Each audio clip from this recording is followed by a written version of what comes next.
तो निरहुआ, रवि किशन और मनोज तिवारी के बाद अब जौन बा पवन सिंह जो है अब राजनीति में उतरेंगे और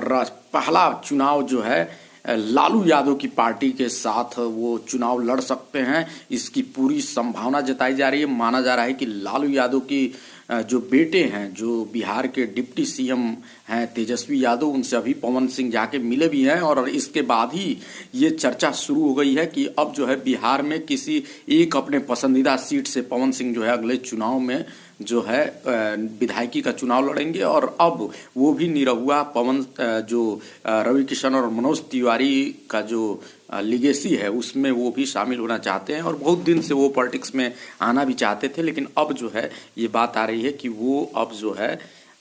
इनसे तेजस्वी की पार्टी से चुनाव लड़ेंगे। लेकिन अब देखना होगा कि खेसारी लाल यादव क्या करते हैं, क्योंकि उनका भी मन है।